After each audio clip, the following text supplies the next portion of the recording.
नमस्कार प्यारे विद्यार्थियों।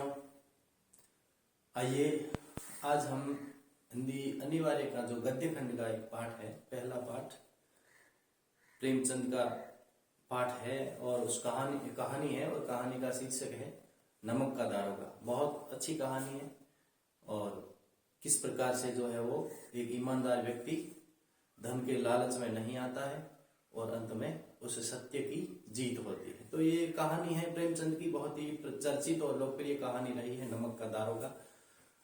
तो उस कहानी का सारांश मैं आपको बताऊंगा और साथ ही कहानीकार प्रेमचंद के जीवन परिचय के बारे में, उनकी रचनाओं के बारे में भी मैं आपको बताने जा रहा हूं। तो इसलिए आप सभी अटेंशन होकर के अपनी हिंदी अनिवार्य की जो मुख्य पुस्तक है आधार, उसको लेकर के उसके गद्य खंड का पहला पाठ प्रेमचंद, वहां पर आप अपना ध्यान जो है वो स्थिर कीजिए और समझने का बेहतर प्रयास कीजिए। और पूरा होने के बाद में इस पाठ का होमवर्क भी आपको कंप्लीट करना है। कुछ बातें मैं आपको शुरू होने से पहले बता देता हूं। इससे पहले मैंने एक वीडियो डाला था, हिंदी साहित्य का एक अध्याय था कबीर का।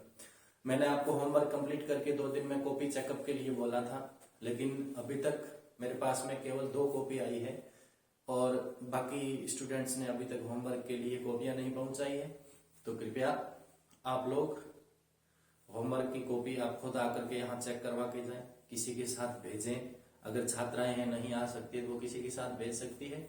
और जो बॉयज है, लड़के हैं, वो अपनी कॉपी विद्यालय में आकर के चेक करवाएं। हम फिर घर घर आए, वहां पर आकर के आपको डांटे, आपके पेरेंट्स के सामने डांटे, वो ठीक नहीं है। इससे बेहतर है कि आप लोग स्कूल में आकर के और इतना सपोर्ट करें, कोऑपरेट करें। तो मैं उम्मीद करता हूं आप साहित्य का हमने जो एक अध्याय पूरा किया है उसका होमवर्क और साथ ही साथ में अभी जो ये मैं कहानी जिसका सारांश और आपको बताने जा रहा हूं, ये होमवर्क कंप्लीट करके और आप लोग यहाँ जांच करवाने के लिए अपनी कॉपी देके जाएंगे। आपको कॉपी चेक करने के बाद में दी जाएगी। चलिए आज हम शुरू करते हैं। अनिवार्य का पहला अध्याय है नमक का दारोगा। कहानी का शीर्षक है नमक का दारोगा और कहानीकार है प्रेमचंद। तो सबसे पहले हम प्रेमचंद के बारे में जानकारी प्राप्त करते हैं। प्रेमचंद का जन्म 1880 ईस्वी में 1880 ईस्वी उत्तर प्रदेश के लम्ही गांव में हुआ। 1880 ईस्वी में लम्ही गांव में प्रेमचंद का जन्म 1880 ईस्वी में उत्तर प्रदेश का एक गांव है लम्ही गांव में हुआ था। प्रेमचंद एक और महत्वपूर्ण बात जो है वो देखिए, हिंदी साहित्य के इतिहास में प्रेमचंद को जो है वो कथा सम्राट की उपाधि दी गई है। कथा सम्राट या उपन्यास सम्राट के नाम से जाना जाता है। कथा सम्राट, उपन्यास सम्राट, यानी कि कहानी और उपन्यास के क्षेत्र में हिंदी में कहानी और उपन्यास के क्षेत्र में, हालांकि बहुत सारे लेखकों ने उपन्यास लिखे, कहानियां लिखी, लेकिन कोई भी लेखक आज तक प्रेमचंद की बराबरी नहीं कर पाया। और इसलिए प्रेमचंद को साहित्य के जगत में, हिंदी साहित्य में उपन्यास सम्राट और कथा सम्राट के नाम से नवाजा गया। ये उनको उपाधि दी गई, उपन्यास सम्राट प्रेमचंद, कथा सम्राट प्रेमचंद। जन्म 1880 में हुआ। अब कुछ और महत्वपूर्ण बातें हैं प्रेमचंद के जीवन को लेकर के, आप लोग साथ में अपनी कॉपी में नोट कीजिएगा, जिससे आपको पढ़ने में, आगे समझने में सुविधा रहेगी। ये बहुत इंपॉर्टेंट बिंदु जो मैं आपको बता रहा हूं महत्वपूर्ण है, काम की चीजें हैं और आपके न केवल इस क्लास में बल्कि भविष्य में भी काम आने वाले हैं। देखिए, प्रेमचंद का मूल नाम, प्रेमचंद का मूल नाम था धनपत राय श्रीवास्तव। धनपत राय श्रीवास्तव प्रेमचंद का मूल नाम था। वास्तविक नाम ये था, इनके घर का वास्तविक नाम ये था, मूल नाम धनपत राय श्रीवास्तव। प्रेमचंद ने हिंदी में आने से पहले, यानी कि हिंदी भाषा में लेखन कार्य करने से पहले, प्रेमचंद मूल रूप से उर्दू में लिखते थे। उर्दू भाषा में इन्होंने लेखन कार्य की शुरुआत उर्दू से की और उर्दू में ये नवाब राय के नाम से लिखते थे। उर्दू में ये जो लेखन कार्य है, उर्दू में जो ये लेखन कार्य प्रेमचंद जी करते थे, ये नवाब राय के नाम से इन्होंने किया। उर्दू में नवाब राय नाम से। देखिए मूल नाम तो धनपत राय श्रीवास्तव था।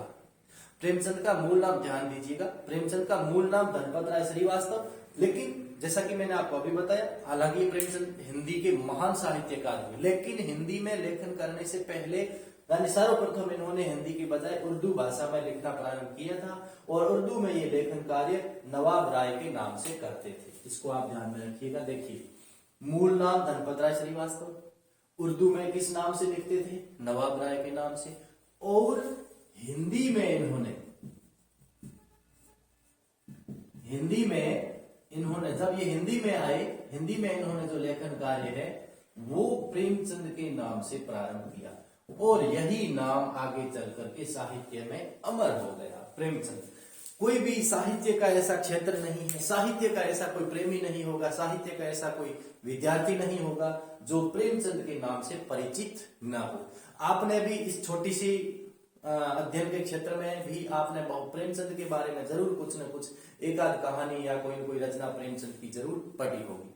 तो देखिए प्रेमचंद जी का मूल नाम धनपत राय श्रीवास्तव था और उर्दू में ये नवाब राय के नाम से लिखते थे। प्रेमचंद महात्मा गांधी के विचारों से बहुत प्रभावित थे और इन्होंने असहयोग आंदोलन आदि कई में बढ़ चढ़ करके भाग भी लिया था। तो प्रेमचंद ने जब ये उर्दू में लिखते थे, देखिए उर्दू में जब ये लिखते थे तो इनकी पहला जो कहानी संग्रह आया था उस कहानी संग्रह का नाम था सोजे वतन।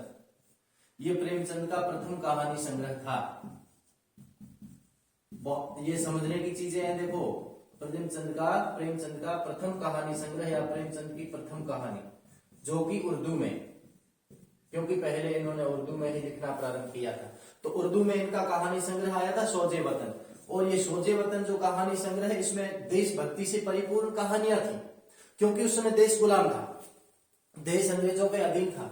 और ये जो सोजे वतन का कहानी संग्रह है इसमें प्रेमचंद की जो चुनी हुई कहानियां थी उर्दू भाषा में थी और ये सारी की सारी कहानियां देशभक्ति से भरी हुई थी। अर्थात इन कहानियों को पढ़ करके देश के कई युवा अंग्रेजों के खिलाफ लड़ने के लिए, क्रांति करने के लिए तैयार हो गए, आजादी का एक बिगुल बजने लगा। तो ये सोच करके और उस समय क्योंकि देश गुलाम था और अंग्रेजों ने प्रेमचंद के कहानी संग्रह सोजे वतन को जब्त कर लिया, छापने से रोक लगा दी और जब्त कर दिया, यानी लोगों के सामने ये पहुंचा ही नहीं, उससे पहले इसको जब्त कर लिया। और जब इनको रोका गया, कहानी संग्रह जब्त कर लिया गया और प्रेमचंद के लिखने पर भी पूरी तरह से पाबंदी लगा दी। जबकि प्रेमचंद उस समय जो नवाब राय के नाम से लिखते थे, प्रेमचंद नाम तो बाद में आया, तो नवाब राय के नाम से इनका कहानी संग्रह आया था सोजे वतन उर्दू में, क्योंकि पहले ही मैंने आपको क्लियर किया उर्दू में ये नवाब राय के नाम से लिखते थे। तो इस कहानी संग्रह को, सोजे वतन नाम जो कहानी संग्रह था, देशभक्ति से परिपूर्ण इसमें कहानियां थी और इस संग्रह को जब अंग्रेजी सरकार ने जब्त कर लिया, छापने से मना कर दिया, प्रेमचंद को लिखने से पाबंद किया गया, तो उसके बाद में इन्होंने एक छद्म नाम से, क्योंकि अब उनका काम मुख्य था लेखन कार्य करना, वो रह तो नहीं सकते थे, इसलिए फिर इन्होंने एक गुप्त नाम प्रेमचंद से और उर्दू की बजाय हिंदी में लिखना प्रारंभ किया और यही नाम बाद में साहित्य में हमेशा हमेशा के लिए अमर हो गया। आप भी पढ़ रहे हैं और हम भी पढ़ रहे हैं। ये था प्रेमचंद का जीवन, परिचय और लेखन कार्य का प्रारंभ किस प्रकार से हुआ। मैं फिर एक बार रिपीट करता हूं, प्रेमचंद का जन्म 1880 में हुआ। पहली बात ये याद रखनी है, प्रेमचंद का जन्म 1880 में और 1936 में इनका निधन हो गया, प्रेमचंद की मृत्यु हो गई 1936 में। 1880 में जन्म हुआ, 1936 में निधन हुआ, देहांत हुआ। प्रेमचंद को हिंदी साहित्य में उपाधि दी गई कथा सम्राट की या उपन्यास सम्राट। उपन्यास सम्राट इनको कहा जाता है। इनका मूल नाम धनपत राय श्रीवास्तव था। उर्दू में, क्योंकि इन्होंने पहले उर्दू में ही लिखना प्रारंभ किया था, तो उर्दू में ये नवाब राय के नाम से लिखते थे। और जब इनका पहला कहानी संग्रह उर्दू का जो सोजे वतन था और जिसमें देशभक्ति से परिपूर्ण कहानियां थी, और इसलिए इस कहानी संग्रह को अंग्रेज सरकार ने जब्त कर लिया, इनके लेखन कार्य पर पाबंदी लगा दी। तब मजबूर होकर के और प्रेमचंद ने अपना नाम, नवाब राय ने अपना नाम बदला और प्रेमचंद उपनाम से या प्रेमचंद नाम से हिंदी में लेखन कार्य करने लगे। उर्दू की बजाय अब इन्होंने हिंदी भाषा में लिखना प्रारंभ किया और तब से लेकर के और जीवन भर प्रेमचंद हिंदी में लेखन कार्य करते रहे। ये नाम साहित्य के क्षेत्र में अमर हो गया। प्रेमचंद ने लगभग प्रेमचंद ने अपने जीवन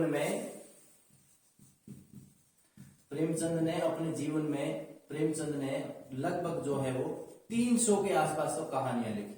सर्वाधिक है ना, इतनी कहानियां किसी एक लेखक ने 300 के आसपास लगभग 300 कहानियां लिखी। इसीलिए तो इनको कथा सम्राट या उपन्यास सम्राट कहा जाता है। 300 से अधिक का। और प्रेमचंद का जो प्रसिद्ध कहानी संग्रह है, हिंदी का प्रसिद्ध है ना, वैसे तो इन्होंने इनकी 300 कहानियां हैं और कई संग्रहों में है, लेकिन सर्वाधिक जो प्रसिद्ध कहानी संग्रह है इनका, जो बहुत अधिक लोकप्रिय हुआ, उस कहानी संग्रह का नाम है मानसरोवर। मानसरोवर ये प्रेमचंद का सर्वाधिक प्रसिद्ध कहानी संग्रह है और ये कुल 8 खंडों में है। मानसरोवर भाग 1, भाग 2, भाग 3, भाग 4, ऐसे कुल कितने भागों में है, कुल कितने खंडों में है? 8 खंडों में मानसरोवर। इसके अलावा इसका गुप्त धन एक दूसरा और कहानी संग्रह है, लेकिन सर्वाधिक लोकप्रिय इनका कहानी संग्रह रहा है मानसरोवर, जो 8 खंडों में है। ये तो है कहानी संग्रह। और प्रेमचंद ने अपने जीवन में लगभग 300 से अधिक हिंदी कहानियां लिखी। इसके अलावा इन्होंने लगभग 18 से 20 के आसपास में उपन्यास लिखे, इसलिए तो इनको उपन्यास सम्राट और कथा सम्राट कहा जाता है। उपन्यास भी लिखे, कहानियां भी लिखी, और इनके उपन्यास भी बहुत लोकप्रिय हुए, कहानियां भी बहुत लोकप्रिय हुई। तो ये तो इनका मानसरोवर है, ये कहानी संग्रह है जो 8 खंडों में है और इनकी कहानियों का संग्रह है। अब मैं यहां से इसको मिटा देता हूं और आप लोग धीरे धीरे ये सारी चीजें नोट कीजिएगा अपनी कॉपी में, नोटबुक में। हर एक चीज बहुत इंपॉर्टेंट है, आपके लिए काम की है। अब इनके जो प्रसिद्ध उपन्यास है प्रेमचंद के, प्रमुख मुख्य जो उपन्यास है, प्रसिद्ध उपन्यास है प्रेमचंद के, इन्होंने कई उपन्यास लिखे, जिसमें देखो सेवा सदन है, रंगभूमि है, ये मुख्य उनके। देखिए आपकी जो किताब है इसमें प्रेमचंद की रचनाओं के नाम दिए गए हैं, है ना, मैं मुख्य नाम आपको बता रहा हूं, यही नाम आपकी किताब में भी दिए गए। रंगभूमि है, कर्मभूमि है, सेवा सदन, रंगभूमि, कर्मभूमि, प्रेमाश्रम, ये इनके मुख्य उपन्यास है, प्रेमाश्रम। और एक जो सबसे अधिक लोकप्रिय इनका उपन्यास हुआ, जो इनके जीवन का, ये इनका अंतिम उपन्यास था, गोदान। ये जो सबसे अधिक लोकप्रिय उपन्यास है, ये किसानों के जीवन और उनकी समस्याओं पर आधारित है। किसानों का जीवन उस समय, तत्कालीन जीवन, जो जब देश गुलाम था, पराधीन था, उस समय देश के किसानों का क्या हाल था, कितने वो दुखी, उन सबके किसानों के जो जीवन का वर्णन है वो इनके उपन्यास गोदान में किया गया है। ये इनका अंतिम उपन्यास है और इसका प्रकाशन 1936 में हुआ था। और प्रेमचंद की जो प्रमुख कहानियां, हालांकि आपकी किताब में सारी चीजें दी हुई है, प्रेमचंद की प्रमुख कहानियों में पंच परमेश्वर है, बड़े घर की बेटी, नमक का दारोगा, ईदगाह, और इस प्रकार की ऐसी सैकड़ों कहानियां हैं जो बहुत अधिक जो है वो हिंदी साहित्य में लोकप्रिय हुई।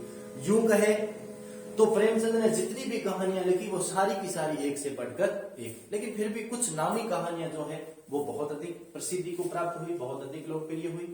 तो ये प्रेमचंद का जीवन परिचय था, इनका व्यक्तित्व था, इनका कृतित्व था, ये इनकी प्रमुख उपन्यास है, इनकी प्रमुख कहानियां जो भी है, और कहानी संग्रह जिसमें पहला और सबसे लोकप्रिय प्रसिद्ध कहानी संग्रह हुआ मानसरोवर है। मानसरोवर कुल कितने भागों में है? 8 भागों में है। और उनकी कौन कौन सी कहानियां हैं ये आपकी किताब में डिटेल से दी गई है। अब जो हमारे इस पुस्तक में जो प्रेमचंद की कहानी है, अभी जिसको हमें पढ़ना है, उस कहानी का शीर्षक है नमक का दारोगा। ये कहानी, अब मैं इसका सारांश जो है वो आपके सामने आपको बताऊंगा। आप इस सारांश को ठीक से समझिएगा, ग्रहण कीजिएगा, और उसके बाद में आप कहानी को एक बार तसल्ली से जब पढ़ोगे तो सारी चीजें आपको समझ में आ जाएगी। एक बार कम से कम आपको इस कहानी को पढ़ना होगा। देखिए कहानी का शीर्षक है नमक का दारोगा। पुलिस का जो सिपाही या उससे ऊपर का जो पद होता है उसको आज भी उर्दू में दारोगा बोलते हैं, पुलिसकर्मी, एक प्रकार से ये कहो पुलिसकर्मी, मुंशी भी कहते हैं जिसको, और उर्दू में ये शब्द है, इसका मतलब होता है दारोगा। और वो किस विभाग में था? नमक के विभाग में था, इसलिए इस कहानी का शीर्षक रखा गया नमक का दारोगा। ठीक है, ये अंग्रेजों के जब देश पराधीन था उस समय की बात है। और ये जो इस कहानी के जो पात्र है, ये जो कहानी है नमक का दारोगा, क्योंकि कहानी में पात्र होते हैं, अलग अलग कैरेक्टर होते हैं, अलग अलग लोग होते हैं जो कहानी में रोल प्ले करते हैं। तो इस कहानी के पात्रों में मुख्य पात्र जो है वो वही है मुंशी बंसीधर, ये इनका नाम है, जिसके ऊपर ये सारी की सारी कहानी आधारित है। नमक का दारोगा कौन? मुंशी बंसीधर, जो उस समय दारोगा के पद पर थे और नमक के विभाग में थे। ठीक है ना, नमक का दारोगा, दारोगा के पद पर थे और किस विभाग में थे? नमक के विभाग में। और इनका नाम क्या था? मुंशी बंसीधर। ये कहानी के मुख्य पात्र है। और दूसरा मुख्य पात्र है पंडित अलोपीदीन। पंडित अलोपीदीन, ये दो पात्र जो है इस कहानी के मुख्य पात्र है, पंडित अलोपीदीन और मुंशी बंसीधर। अब होता क्या है देखिए, दोनों के, पंडित अलोपीदीन जो है वो उस इलाके के बहुत अधिक नामी और बहुत अधिक प्रतिष्ठित व्यापारी है, और सरकार के बड़े बड़े विभागों में बड़े बड़े आला जो अधिकारी हैं वो भी इनके नाम से या तो डरते हैं, भयभीत होते हैं, और या फिर इनके एक प्रकार से यूं कहें कि चापलूस है। अर्थात पंडित अलोपीदीन जो है वो किसी प्रकार का कार्य, चाहे वो जायज कार्य हो चाहे नाजायज कार्य हो, यानी कि चाहे सही कार्य हो चाहे गलत कार्य हो, वो हर काम जो है वो किसी भी विभाग में अपना काम करवा देते थे। किसके बल पर? पैसों के बल पर। यानी कि पंडित अलोपीदीन के पास में किसका बल था? पैसों का, धन का बल था, धन का बल था। और इनकी ऐसी मान्यता थी कि इस धरती पर लक्ष्मी का राज है। लक्ष्मी का मतलब क्या हुआ? धन, दौलत। और उनका यह मान्यता थी कि धरती पर तो क्या, स्वर्ग में भी जब लक्ष्मी का राज है तो धरती के लोग तो है क्या। अर्थात इनको अपने धन पर अहम था, घमंड था, और विश्वास भी था कि किसी भी प्रकार का कार्य जो है वो अफसरों को रिश्वत देकर के, धन आदि देकर के करवाया जा सकता है। कहानी के दो मुख्य पात्र, मुंशी बंसीधर जो अभी अभी नमक के विभाग में दारोगा नियुक्त हुए हैं, और दूसरे है पंडित अलोपीदीन जो नमक का व्यापार करते हैं।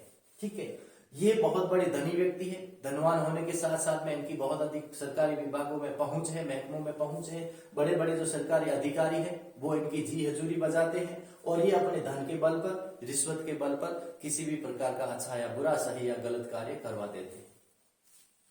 अब ये मुंशी जी अभी अभी नमक के विभाग में दारोगा नियुक्त हुए हैं, और यमुना नदी के किनारे इनका जो छोटा सा कार्यालय है, दफ्तर है, उर्दू में दफ्तर कहते हैं, उस दफ्तर में रात को, क्योंकि कड़ाके की ठंड पड़ रही है और रात को मुंशी जी जो है वो अपने दफ्तर में सो रहे हैं, तभी उनकी आंख खुलती है और बाहर, क्योंकि यमुना के पर एक छोटा सा पुल बना हुआ है, और पुल पर वो जो है वो रात के अंधेरे में, रात के सन्नाटे में कुछ हलचल सुनते हैं।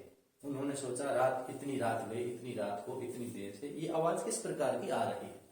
तो जैसे ही वो बाहर देखते हैं तो उनको पता चलता है कि कुछ गाड़ियों का काफिला है, यानी कि 15, 20, 50 की संख्या में बैलगाड़ियां हैं जो एक के बाद एक उस पुल के ऊपर से गुजर रही है। यह देख करके और दारोगा जी मुंशी बंसीधर तुरंत घोड़े पर सवार होकर के वहां पहुंचते हैं और जोर से हुक्म देते हैं कि किसकी गाड़ियां। तो सारे जितने भी गाड़ीवान हैं, जो नौकर है, जो गाड़ियां ले जा रहे हैं, वो एकदम ठिठक जाते हैं, सहम जाते हैं, डर जाते हैं। और थोड़ी देर बाद में वहां से जवाब आता है, किसकी गाड़ियां हैं? पंडित अलोपीदीन की। तो उन्होंने कहा भाई पंडित अलोपीदीन की गाड़ियां हैं, इतनी रात को कहां जा रही है। और जब उन्होंने अगला सवाल किया कि अंदर क्या है, उन्होंने देखा पूरी गाड़ियां बोरों से भरी हुई थी, कोई जवाब नहीं आया। 2-3 बार पूछा, कोई जवाब नहीं आया।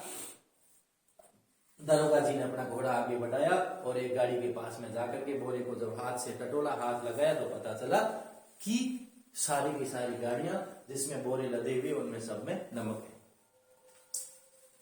उन्होंने पूछा इतनी रात को नमक कहां जा रहा है? तो जवाब मिला यमुना पार वहां से। अर्थात नमक का अवैध व्यापार हो रहा था। नमक का अवैध व्यापार, वैध व्यापार नहीं हो रहा था। गैर कानूनी रूप से पंडित अलोपीदीन जो है वो नमक की तस्करी का व्यापार कर रहे हैं। और दारोगा जी ने, बंसीधर ने गाड़ियां सारी रुकवा दी। जब गाड़ियां रोकी गई तो जो नौकर चाकर थे वो भागे भागे गए। पंडित अलोपीदीन जो एक सुंदर सजीले रथ पर सवार होकर के कुछ जागते हुए कुछ सोते हुए, आधी नींद आधे स्वप्न में आ रहे थे आराम से, मुंह में पान चबाते हुए। नौकर चाकर जो पान का बीड़ा लिए हुए हाजिर थे हर समय। और जब वहां जाकर के नौकर भागते हुए डरे हुए गए और खबर दी, पंडित जी गाड़ियां रुकवा दी गई है और दारोगा जी ने आपको वहां नदी के पुल पर बुलाया है। पंडित जी बहुत चक्के रह गए कि आज तक ऐसा कोई दरोगा क्या बड़े बड़ा कोई अफसर नहीं आया जो पंडित जी को अपने चौखट पर बुलाए। लेकिन फिर भी वो इस रात को अब कुछ कर भी नहीं सकते थे। धीरे धीरे आराम से वहां पर गए, जाकर के देखा दारोगा जी ने सारी गाड़ियां रुकवा रखी है। तो क्योंकि पंडित जी को लक्ष्मी पर यानी धन पर बड़ा विश्वास था, वो चापलूसी करने लगे कि अरे दारोगा जी हम तो आपके सेवक हैं, काहे को गाड़ियां रुकवाई, जाने देते, हम तो खुद ही आपकी सेवा में आ जाते, यानी कि चापलूसी करने लगे। अर्थात उन्होंने पंडित अलोपीदीन ने बंसीधर को दारोगा जी को धन का लालच दिया, क्योंकि व्यापार अवैध था। अगर व्यापार सही तरीके से होता तो कोई करने की जरूरत नहीं थी। जब व्यापार अवैध होता है, व्यक्ति जब भी गलत कार्य करता है तब वो रिश्वत देता है। बंसीधर को दारोगा जी को जो है वो धन का लालच देना प्रारंभ किया। लेकिन दारोगा जी जो कि बहुत अधिक ईमानदार थे, बहुत ज्यादा एकदम सच्चे और कर्मठ सेवक थे, उन्होंने कहा पंडित जी मैं आपके धन के और आपकी चिकनी चुपड़ी बातों में आने वाला नहीं है। साफ साफ बताइए आप व्यापार नमक इतनी रात को कहां ले जा रहे हो? ये व्यापार अवैध है, आप अनुचित कार्य कर रहे हैं और इस अवैध कार्य करने के कारण आपका चालान बनेगा, सारी गाड़ियां जब्त होगी और आपको भी गिरफ्तार किया जाएगा। जब ये बातें कही, लेकिन फिर भी पंडित जी तो पंडित जी ठहरे। धन का इतना बल, धन का इतना अहम, धन का इतना घमंड, सोचने लगे नया नया है, अभी नया नया लड़का है, थोड़ी देर अकड़ होगी। तो उन्होंने 5,000 रुपये की एक साथ पेशकश कर दी रिश्वत की। सोचा 5,000 रुपये का नाम सुनते ही इनकी सारी ईमानदारी सारी अकड़ निकल जाएगी, रुपये ले लेगा और चला जाएगा। 5,000 का ऑफर किया, लेकिन सामने बंसीधर टस से मस नहीं हुई। पंडित जी थोड़ा शक पकाए, थोड़ा भौचक्का हुए कि भाई 5,000 में तो मैंने बड़े बड़े अफसरों को खरीद लिया, फिर इसकी क्या औकात है, इसकी क्या हैसियत है, नया नया दारोगा का है, दारोगा के पद पर आया है और अभी और इतनी रिश्वत को ठुकरा रहा है। लेकिन फिर भी उनको अपने धन पर बड़ा विश्वास था। उन्होंने 5,000 की जगह 10,000 कहा कि दारोगा जी ज्यादा, हम तो आपके ही आदमी हैं, अपनी घर की बात है और अपना जो है जो भी है प्रेम से लेन देन कर लेते हैं। 10,000 की बात हुई, लेकिन दारोगा जी 10 से मस नहीं हुए। 15,000, पंडित जी 10 से 15 पे आए, 15 से 20 पर आए, 20 से 25 पर आए। लेकिन दारोगा जी जो अपनी ईमानदारी पर अटल थे बंसीधर, उन्होंने उनकी एक न सुनी। अंत में परेशान होकर के हार करके पंडित जी ने कहा दारोगा जी हम ब्राह्मण लोग हैं, क्यों सता रहे हो? 30,000 में बात बन जाए तो ठीक है, बात बिगाड़ने से ज्यादा फायदा नहीं है, लो 30,000। अब देखिए आप कल्पना कीजिए, ये उस जमाने की बात है जब देश पराधीन था, देश गुलाम था, देश की जनता रोजी के रोटी के लिए मोहताज थी, 2 जून का भोजन लोगों को नहीं मिलता था।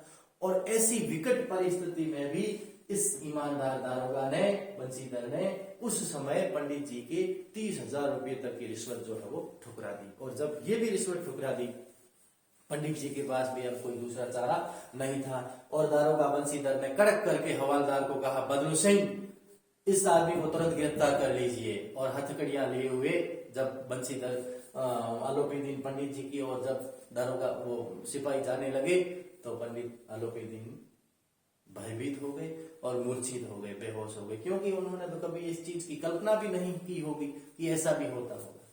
और इस प्रकार गिरफ्तार करके और पंडित जी को अदालत ले जाया गया। दूसरे दिन रातों रात जैसे जंगल में आग की तरह खबर फैल गई।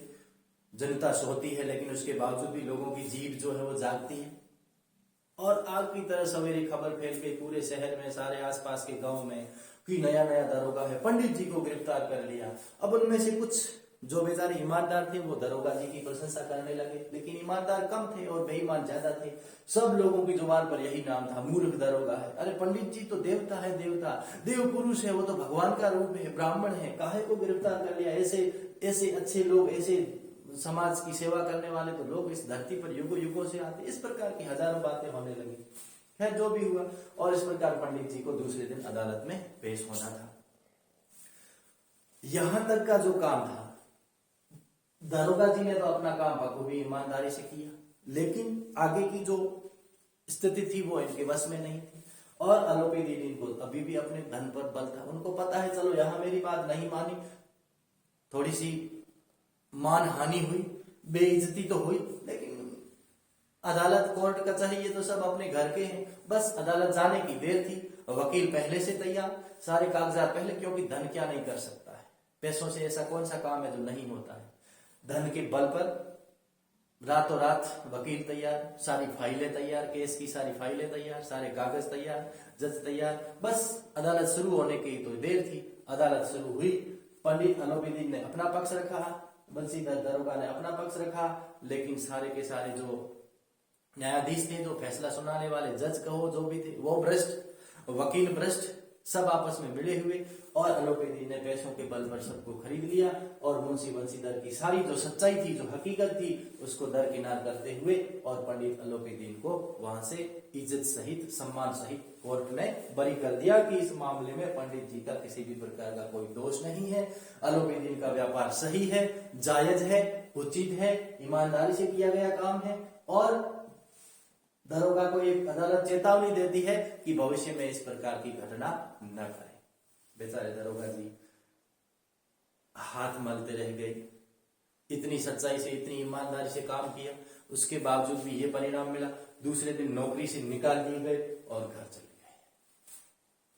गए। घर में जो बेचारे बूढ़े मुंशी जी थे, बंसीधर के पिता, जब नौकरी लगी थी, इनकी लड़के की नौकरी लगी थी दरोगा जी की, तो माँ बाप बड़े खुश हुए थे कि अब तो बेटा अफसर बन गया है, अच्छी रिश्वत कमाएगा। और जब नौकरी के लिए पहली बार जब घर से निकले थे मुंशी जी, तो पिताजी ने यही कहा था, बेटा वेतन तो पूर्णमासी का चांद है, वेतन है ना, तनख्वाह जो मिलती है महीने की, उसको वेतन, ये तो पूर्णमासी का चांद है, पूर्णमासी पूर्णिमा का चांद है, जो पूर्णिमा को तो पूरा दिखता है, दूसरे दिन थोड़ा कम, तीसरे दिन थोड़ा कम, और 15वें दिन बिल्कुल खत्म हो जाता है। तो वेतन भी पूर्णमासी का चांद है, जिस दिन आता है उस दिन तो दिखता है, दूसरे दिन थोड़ा कम, तीसरे दिन थोड़ा कम, कुछ बच्चे ले जाते हैं, कुछ भारतीय नारी ले जाती है, और बेचारा भारतीय पुरुष वैसे ही हाथ मलता हुआ रह जाता है, कुछ नहीं रहता है हाथ में। तो ये पूर्णमासी का चांद है वेतन, इसलिए बेटा ध्यान रखना। और जो ऊपरी आय है, ऊपरी आय में समझे, ऊपरी आय का मतलब क्या है, रिश्वत। जैसे आलोपीदीन ने ऊपरी आय तो दी थी 30,000 रुपया, वेतन तो इनको 30,000 साल भर में नहीं मिलता होगा उस समय, तो जिसको ठुकरा दिया। तो जब ये पहली बार घर से नौकरी के लिए निकले थे, तो पिताजी ने यही समझाया था, बेटा वेतन पूर्णमासी का चांद है, इसलिए उसमें बरकत नहीं, क्योंकि वेतन इंसान देता है, वेतन इंसान देता है, इसलिए उसमें बरकत नहीं है। और ऊपरी आय भगवान की देन है, इसलिए उसमें बरकत है। इसलिए बेटा रिश्वत से कभी भी हाथ पीछे मत खींचना, और जो भी मिले, देख रहे हो घर में बूढ़े माँ बाप हैं, बेटियां हैं जो घास फूस की तरह बड़ी होती जा रही है, ये सारे कार्य करने हैं, तो ये सारी चीजें समझा के भेजी थी। लेकिन बंसीधर ठहरे ईमानदार, उन्होंने किसी की नहीं सुनी, अपने धर्म पर, सत्य पर और न्याय पर अडिग रहे। और परिणाम क्या हुआ, नौकरी से निकाल दिए गए। और जब घर गए, पिताजी सिर पीटने लगे, माताजी सिर पीटने लगी और खरी खोटी सुनाने लगे। और क्या कहा, धिक्कार है, तेरे जैसा बेटा पैदा होते ही मर गया होता तो अच्छा होता, तेरे जैसे बेटे से तो पैदा होने से अच्छा था हम निसंतान ही मर जाते। इस प्रकार की काफी खरी खोटी बातें बंसी जी को, बेचारे दरोगा जी को सुननी पड़ी। अब देखिए सत्य किस प्रकार से परेशान होता है। दरोगा जी ने कोई गलत कार्य नहीं किया था, वो सच्चाई की राह पर अडिग थे। लेकिन एक बात का ध्यान रखना, सत्य हमेशा परेशान होगा, पराजित कभी नहीं होगा। सच्चे आदमी की भगवान बार बार परीक्षा तो लेता है, लेकिन सत्य कभी भी झूठ में नहीं बदल सकता, सत्य की कभी हार नहीं होती, सत्यमेव जयते। खैर बेचारे को नौकरी से निकाल दिया, घर गए, माँ बाप ने खरी खोटी सुनाई। और दूसरे दिन पंडित जी ने, अब पंडित जी को, क्योंकि अदालत से तो बरी हो गए, लेकिन अब पंडित जी को, क्योंकि ये महान पारखी व्यक्ति थे, हजारों लोगों से इनका काम पड़ता था, तो इंसान की परख थी इनमें, और इन्होंने इस आदमी को पहचान लिया कि इससे बेहतर, इससे श्रेष्ठ ईमानदार आदमी वर्तमान समय में इस दुनिया में नहीं होगा। इनके पास इंसान की परख थी। और आलोपीदीन दूसरे दिन अपने सजे धजे रथ पर सवार होकर के अपने नौकर चाकर पूरे काफिले के साथ में और पहुंच गए कहा, बंसीधर जी के घर। बेचारे नौकरी से निकाल दिए गए, वहां मुंह उतार के बैठे थे घर पे। माँ बाप जो है वो खूब सारा जो है गुस्सा इनके ऊपर ही निकाल रहे थे। और जब वहां पर पहुंचे, इन्होंने देखा अच्छा यहाँ भी आ गया, अब कौन सा बदला लेगा। नौकरी से निकाल दिया, कोर्ट से बेइज्जती हो गई, फिर भी घर पे आ गए। और वहां गए तो इनके जो पिताजी थे बूढ़े मुंशी जी, उन्होंने माफी मांगी। अलोपीदीन के पैर पकड़े कि माफ करना, ये अयोग्य नाजोगी संतान पैदा हुई, इसलिए आपको कष्ट हुआ। लेकिन ये अलोपीदीन अब किस उद्देश्य से गई थी? इन्होंने जाते ही अब कागज निकाला, कलम दरोगा साहब के हाथ में पकड़ाई और कहा यहाँ पर अपने हस्ताक्षर कीजिए। मुंशी जी ने पढ़ा, उसमें लिखा हुआ था पंडित अलोपीदीन ने अपनी सारे जितने भी व्यापार थे, जितना भी उनके कारखाने, जितनी भी संपत्ति थी, जितने भी नौकर चाकर थे, उन सबका प्रधान मुख्य इंचार्ज या यूं कहे कि मैनेजर इनको नियुक्त किया था बंसीधर को। और बहुत अधिक वेतन और भत्तों के साथ, यानी महीने के जो इनको जैसे मान लो सरकारी विभाग में थे 500 रुपए मिलते थे, तो यहाँ 15,000 रुपए तनख्वाह, और इसके अलावा दुनिया भर के वेतन भत्ते, नौकर चाकर ये सब दे करके और इनको अपना मैनेजर नियुक्त किया। दरोगा जी ने सोचा पंडित जी मैं ठहरा हठी आदमी, मूर्ख आदमी, आपकी एक भी सुनूंगा नहीं, आप मुझे क्यों मैनेजर नियुक्त कर रहे हैं? अलोपीदीन ने कहा मुझे आप जैसा ही मूर्ख ही चाहिए, समझदार तो मेरे पास में काफी है। मैंने इस दुनिया में चापलूस बहुत देखे, लेकिन कोई भी तुम्हारे जैसा ईमानदार नहीं देखा। हमेशा उस रात की तरह ईमानदार बने रहना और कभी भी धन के आगे पराजित मत होना। ये इस कहानी का पूरा सारांश था। अंत में प्रेमचंद जी ने यह बता करके साबित कर दिया कि सत्य की जीत होती है। ये क्या बताया कि अंत में पंडित अलोपीदीन हारे और इनके दरवाजे पर जाकर के इनसे याचना की और इनको अपना मुख्य मैनेजर नियुक्त किया। क्यों किया? इनके पास कौन सा बल था? इनके पास धन नहीं था, इनके पास पहचान नहीं थी, लेकिन इनके पास सच्चाई का बल था, इनके पास ईमानदारी का बल था। और इसी ईमानदारी के बल पर इन्होंने हार करके, ईमानदारी के आगे झुक करके, सच्चाई के आगे झुक करके और मुंशी जी को अपना नया मैनेजर नियुक्त किया था। तो कहानीकार का उद्देश्य क्या है कि हमेशा सत्य की जीत होती है। इसलिए सत्य के मार्ग से व्यक्ति को कभी भी विचलित नहीं होना चाहिए, सच्चाई को कभी छोड़ना नहीं चाहिए। लाख बाधाएं आएगी, हजारों अड़चने आएगी, लेकिन अंतिम विजय किसकी होती है? सत्य की होती है। इसीलिए वेद वाक्य है, आप लोगों ने सुना होगा, सत्यमेव जयते, केवल सत्य की ही विजय होती है। ये इस कहानी का सारांश था। प्रेमचंद जी की बहुत रोचक और लोकप्रिय कहानी है, सच्चाई की जीत होती है। यह अध्याय, ये कहानी जिसका मूल सार, जो भी भाव था, जो निचोड़ था, वो मैंने आपको बता दिया। इसके अलावा लेखक के बारे में बहुत सारी डिटेल से मैंने आपको बताया। आपकी किताब में भी प्रेमचंद के जीवन के बारे में दिया हुआ है, उनकी सारी रचनाएं दी गई है। आप लोग पढ़ करके इस कहानी को एक बार तसल्ली से पढ़ेंगे, धीरे धीरे आराम से समझेंगे, दिमाग को फ्रेश करके और एक जगह स्थिर करके समझेंगे। और इसके सारे जो क्वेश्चन है, क्वेश्चन का मतलब है जितने भी प्रश्नोत्तर होते हैं व्याख्या को छोड़ करके, पिछले अध्याय कबीर का जो मैंने पढ़ाया, कई विद्यार्थियों ने शंका समाधान के लिए पूछा, सर व्याख्याएं करनी है नहीं करनी है? व्याख्या छोड़ करके और बाकी जो प्रश्न होते हैं, प्रश्नोत्तर होते हैं, जो किताब पर आधारित होते हैं, वो प्रश्न उत्तर आपको करने हैं। और अपने लिखावट को थोड़ा सुधारो और दोनों पाठों का काम कंप्लीट करके और 1-2 दिन में मेरे पास में कॉपियां जरूर पहुंचाएंगे। साथ में आपसे रिक्वेस्ट करना चाहता हूं सभी स्टूडेंट से कि हम लोग इतना प्रयास करते हैं, उसके बावजूद भी आपकी कोई प्रतिक्रिया नहीं है, आप किसी भी प्रकार का रेस्पॉन्स नहीं देते हो। मैंने जो पिछला वीडियो डाला था लगभग 37-37 मिनट का था, अगर 10 लड़के भी देखते तो 370 मिनट का टाइम आता, लेकिन अभी तक उसको केवल मेरे हिसाब से 150-150 मिनट देखा है। तो कृपया मैं जो भी वीडियो डालता हूं उसका लिंक शेयर करता हूं, वो YouTube चैनल का लिंक है, मेरा खुद का चैनल है। उस जैसे ही आप उस लिंक को खोलोगे YouTube पे मेरा चैनल खुलेगा, प्लीज आप उसको लाइक भी करें, सब्सक्राइब भी करें और उसको पूरा देखें, एक बार पूरा देखें और उसके बाद में डाउनलोड करके अपने फोन में रखें, ताकि आपको जब भी जरूरत हो। देखिए, जब पढ़ाई ही इसी प्रकार से होगी तो आप किसी भी प्रकार से आनाकानी न करें, लापरवाही न करें, यही एक जरिया है पढ़ने का। कृपया समय रहते चेतन हो जाए तो ठीक रहेगा, नहीं तो मेरी मेहनत और हमारा और आपका दोनों का प्रयास ऐसे ही व्यर्थ जाएगा। तो मैं उम्मीद करता हूं अब आप थोड़ा और बेहतर करेंगे, दोनों पाठ का जो होमवर्क है वो कंप्लीट करके और यहाँ पर कॉपियां चेक करवाएंगे।